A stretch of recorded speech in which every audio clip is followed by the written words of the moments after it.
Bharatiya Janata party के चाल चरित्र और चेहरा सबको पता है। ब्रिज गिरा था गुजरात में, जो नरेंद्र मोदी जी के मित्र गिराए थे, 100 लोगों से अधिक लोगों की जान गई थी, तो वो पुल के क्यों नहीं दिखाए।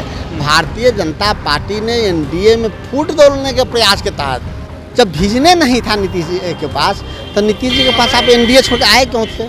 घबराई भारतीय जनता पार्टी और नरेंद्र मोदी ने 9 साल के बाद यानी पहली बार एनडीए की बैठक बुलाई है। इसलिए देहात में कहावत है कि अब आया ऊंट पहाड़ के नीचे, तो वो उनके नेता ही फ्रॉड हैं, तो दूसरे को ताश का पत्ता समझेंगे ही। नमस्कार, आप लाइव सिटीज देख रहे हैं और आपके साथ मैं हूं वसीम खान। देखिए, जहां एक तरफ एनडीए की एक बड़ी बैठक जो है वो दिल्ली में होने जा रही है, वहीं दूसरे तरफ बेंगलुरु में तमाम विपक्षी दल एक मंच पर हैं और जमकर बिहार के साथ साथ देश की सियासत भी गर्म है। हमारे साथ बातचीत करने के लिए राजेश राठौर हैं, कांग्रेस के मुख्य प्रवक्ता हैं, इनसे बात करेंगे। जहां आप लोग विपक्षी दलों को एक मंच पर लाने की कोशिश कर रहे हैं, वहीं बेंगलुरु में एक तस्वीर पोस्टर जारी हो गया जिसमें पानी में पुल और मुख्यमंत्री नीतीश कुमार की तस्वीर। सम्राट चौधरी कह रहे हैं कांग्रेस अपमानित कर रही है बेंगलुरु बुला के नीतीश कुमार को। भारतीय जनता पार्टी के चाल चरित्र और चेहरा सबको पता है कि बिहार में फेल हुई है, तो नीची हरकत पे बेंगलुरु चली गई है। अगर डूबते हुए पुल दिखाना था, तो जो ब्रिज गिरा था गुजरात में, जो नरेंद्र मोदी जी के मित्र गिराए थे, 100 लोगों से अधिक लोगों की जान गई थी, तो वो पुल के क्यों नहीं दिखाए। भारतीय जनता पार्टी ने एनडीए में फूट तोड़ने के प्रयास के तहत अपने कार्यकर्ताओं से वो पोस्टर लगाया है। अगर कांग्रेस पार्टी और महागठबंधन के लोगों को पोस्टर वार करना होता, तो नरेंद्र मोदी के झूठ का पोस्टर लगाते हैं हम। गुजरात में जो पुल गिर गया, सैकड़ों लोगों की जान चली गई, वो पुल लगाते, और उस व्यक्ति का फोटो लगाते जो पुल बनाया था और नरेंद्र मोदी जी फरार करा दिए। तो ये फोटो भारतीय जनता पार्टी द्वारा लगाया गया है, न कि महागठबंधन के कार्यकर्ताओं द्वारा। अच्छा, दिल्ली में एनडीए की एक बड़ी बैठक जो है वो हो रही है। उपेंद्र कुशवाहा रवाना हो गए हैं। उन्होंने कहा कि मुख्यमंत्री नीतीश कुमार के पास कोई विजन नहीं है, लालू प्रसाद यादव का राजनीतिक इस्तेमाल कर रहे हैं, लालू प्रसाद यादव के सहारे आगे बढ़ने की कोशिश कर रहे हैं। उपेंद्र जी कहते हैं नीतीश जी के पास कोई विजन नहीं, तो मुझे बड़ा खराब लगता है। जब भेजने नहीं था नीतीश जी के पास, तो नीतीश जी के पास आप एनडीए छोड़ के आए क्यों थे। उनका एमएलसी स्वीकारे क्यों थे, संसदीय बोर्ड के अध्यक्ष स्वीकारे क्यों थे। इससे स्पष्ट है कि उपेंद्र जी खुद विजन लेस हो गए हैं, जिनको समझ में नहीं आता है जो कब क्या बोलना चाहिए। वो तो कभी नरेंद्र मोदी के विजन लेस बोले थे, उसी नरेंद्र मोदी के पास चले गए हैं। और एनडीए की बैठक कितने दिनों की बात हुई है।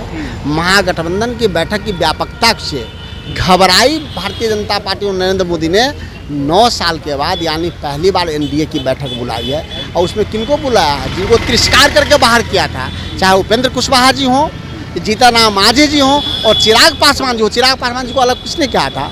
रामविलास जी के देहांत के बाद उनको किसने तिरस्कार कराया था, मंत्रिमंडल किसने नहीं दिया, भारतीय जनता पार्टी ने अलग किया। उनके पार्टी को किसने तोड़ा था, भारतीय जनता पार्टी ने तोड़ा था। आज उनको, जिनको आप तिरस्कार करके बेलगाए थे, आज चुचकार करके एनडीए की बैठक बुला रहे हैं, क्योंकि आपको पता है कि महागठबंधन ये इतना व्यापक हो गया है कि आपका हारना तय है। तो महागठबंधन के भय से ये एनडीए की बैठक बुला रहे हैं। इसलिए देहात में कहावत है कि अब आया ऊंट पहाड़ के नीचे। पर राजेश राठौर जी, कहा यह जा रहा है कि विपक्षी दलों की जो बैठक बुलाई गई है वो ताश के पत्तों की तरह बिखर जाएगी। जैसे ही सीटों को लेकर के बातचीत होगी और जैसे ही विपक्ष की तरफ से पीएम चेहरा कौन होगा उसकी घोषणा होगी, वैसे ही ताश की तरह बिखर जाएगा। मतलब मुख्यमंत्री भी ताश की तरह बिखरता है क्या। स्टालिन ताश है, केजरीवाल ताश है, मान ताश है, नीतीश कुमार जी ताश हैं, ममता बनर्जी ताश हैं। मतलब मुख्यमंत्री को वो ताश से गिनती करते हैं। स्वाभाविक बात है, तो वो उनके नेता ही फ्रॉड हैं, तो दूसरे को ताश के पत्ता समझेंगे ही। महागठबंधन बहुत व्यापक और बहुत मजबूत हैं। इतना देश में पहली बार इतने बड़े पैमाने पर इतने विपक्ष के मुख्यमंत्री, इतने विपक्ष के नेता एक साथ हुए हैं। आने वाले समय में देखिएगा। बीजेपी के नेता फ्रॉड है। आपको क्या लगता है, नहीं लगता है, आपको नहीं लगता है। झूठ फ्रॉड किसको कहते हैं हम लोग, झूठ बोलने वाले को। झूठ कौन बोलता है, जुमला कौन बोलता है। जुमला तो हम नहीं बोले थे, जो गृह मंत्री जी हैं वही अपने नेता को जुमला बोले थे, जो जुमलेबाज हैं। तो जो देश को ठगे हैं, जो नौजवानों को 2 करोड़ रोजगार पे ठगे थे, जो 15 लाख रुपया पे ठगे थे, जो सबको पक्का मकान देंगे ठगे थे, तो उसको वहाँ नहीं दिए तो उसको फ्रॉड नहीं कहिएगा तो क्या कहिएगा, ईमानदार कहिएगा। ऐसे लोगों को देश का सिर्फ महागठबंधन और राहुल गांधी बता सकते हैं।